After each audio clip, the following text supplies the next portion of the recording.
I'm back, your model teacher. Grade 1 pupils like me. Today's lesson is math. 1/2 and 1/4. Ito ay 1 whole. At ito ay hahatiin natin para maging 1/2. At itong kalabasan, 1/2. Pero, itong kinulayan ay 1/2. Ito, hindi kinulayan ay 1/2 pa rin. At pwede din natin hatiin natin para maging 1/4. Ito na. Ito yung 1/4. Ito yung 1/4. At may verse po ako.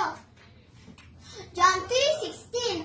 For God so loved the world, He gave His begotten Son, that whoever believes in Him should not perish but have